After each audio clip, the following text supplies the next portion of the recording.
Readers, it's Harley. Welcome back to my channel. Today we are going to be talking about my favorite books to talk about. As you can imagine, I am very excited for this video considering I never shut up about these books normally, and now I'm just filming it for you all to enjoy. Okay, so I don't have like a list, tier ranking, anything. It's just gonna be me talking about books I like to talk about. I literally just have this like pile of books over here. So let's get into it. Starting off so strong, we've got The Boys of Tommen series by Chloe Walsh. You may have noticed I am repping the merch from this series right now. This embroidered crew neck is from Bookish Dreamers. I love Allie. She's incredible and I love this design. It just looks like a crew neck from the school that they all go to, which is so cute. So this series follows a Irish rugby team, which I was skeptical of at first. I was like, this sounds very Wattpad. And it is, it really is, but I love the characters in this series so much. Chloe Walsh does such a great job with dialogue that you just feel like you are there with the characters and you feel like you're a part of their friend group, and it's just so special to read through each book in the series. The first two follow Johnny and Shannon. The second two follow Joey and Aoife. It's spelled like this.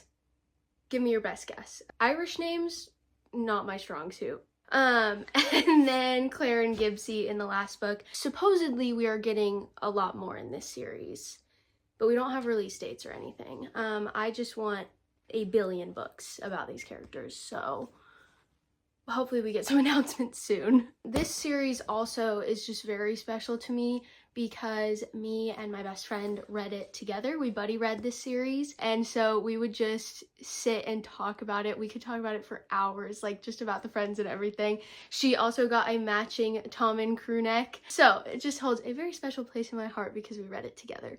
Okay, next up is another series, or multiple series by this one author that I just love her characters so much, and that is Cassandra Clare. My favorite specifically is the Infernal Devices trilogy, which is this one, Clockwork Angel, Clockwork Prince, Clockwork Princess. I also love her other series that she's written as well. I didn't grab all the books off my shelf because they take up that entire shelf back there. It doesn't look like a lot from this angle, but there's, wait, pause. There's 15 on that shelf over there, so I wasn't going to take them all down and hold them up for you, but I love her characters. They are so special to me. This is controversial, but I am forever a Gem girly at heart.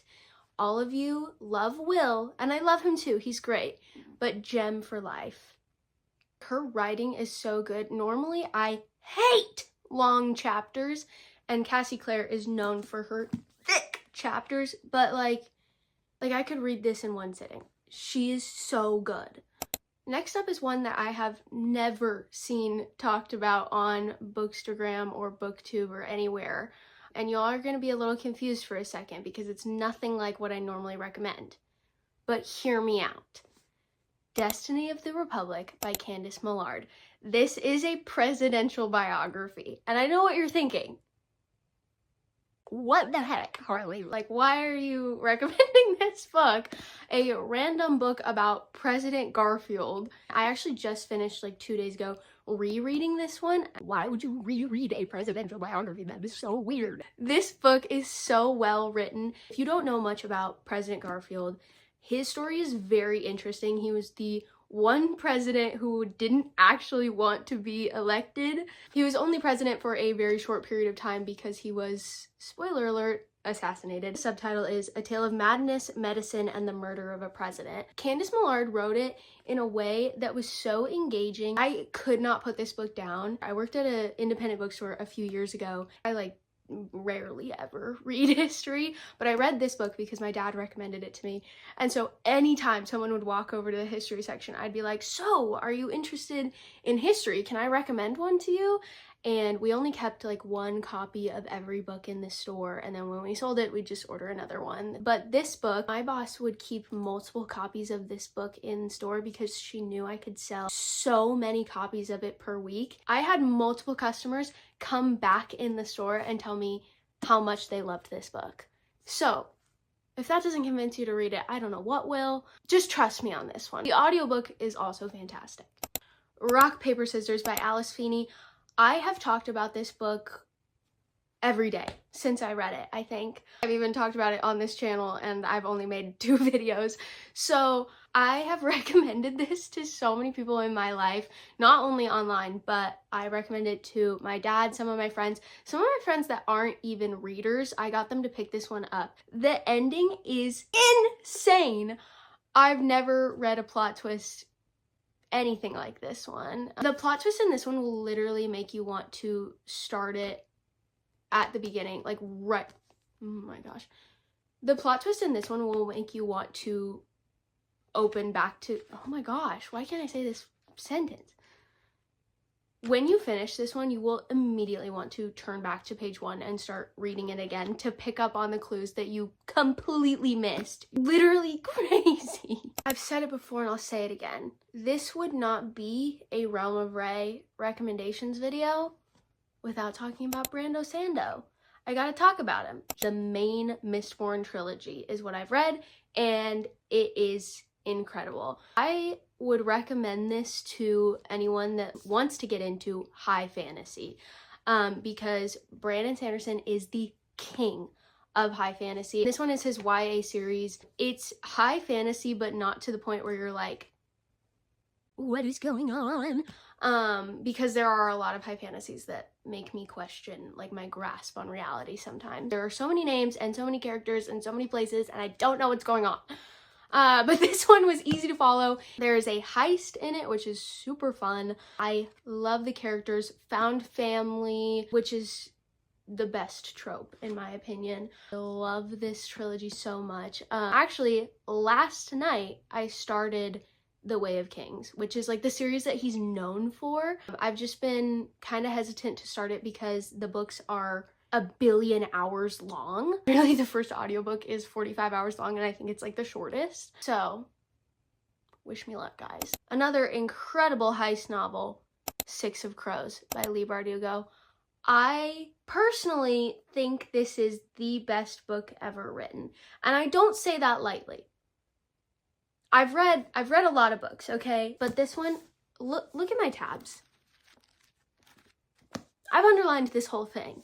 I love this book. It's basically, if you've seen Ocean's 11, it's basically like Ocean's 11 level heist set in a fantasy world with the best characters, best found family, best magic system, best everything, okay?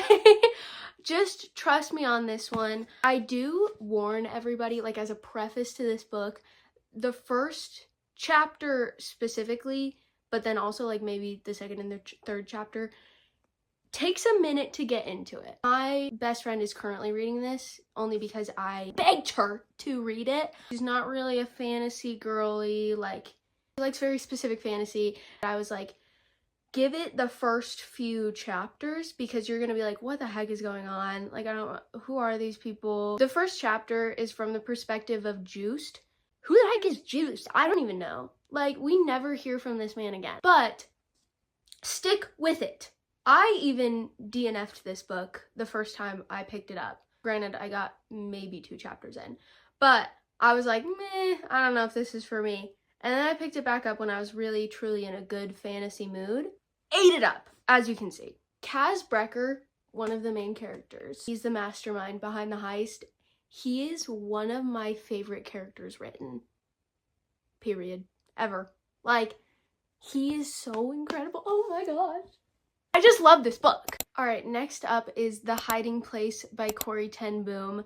For sure, my favorite autobiography I've ever read. You get to hear about how her and her family helped Jews in hiding during World War II. And then she herself was in a concentration camp as well. And just hearing about her unwavering faith through all of the horrific things she was put through is so inspiring. This quote on the back of the book from Corrie ten Boom: "Every experience God gives us is the perfect preparation for the future only He can see."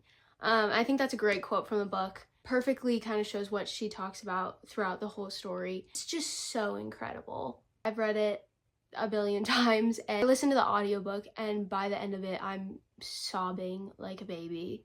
Like what I said about Brandon Sanderson, would this be a Realm of Ray video if I didn't talk about Harry Potter? No. Nothing brings me greater joy than meeting fellow Harry Potter fans as an adult. I could talk about Harry Potter like way too much. There is like this bakery bar in the area that is putting on like themed trivia nights, and they did a Harry Potter night recently, and me and my best friend went. We won. She needs to sort out her priorities. It's even one of those that like if you didn't read it when you were 11 or when you were like the target demographic for it, I still would recommend the series to you. For example, my great grandma, hi Gigi if you're watching this, she recently read this series. She listened to the audiobooks because I don't shut up about them, and she loved the series. So even if you missed like the prime like Harry Potter age for reading it, I still would give it a chance because it is just so much fun. It's just a really fun series. And then you won't feel like a loser who's left out because you haven't read Harry Potter. So bonus, you'll feel included. All right, last one, and this one was my favorite read of 2024, The Unmaking of June Farrow. Ironically, I say I love to talk about this one, but I like could not explain the plot of it to you if I tried. Like it's a little confusing.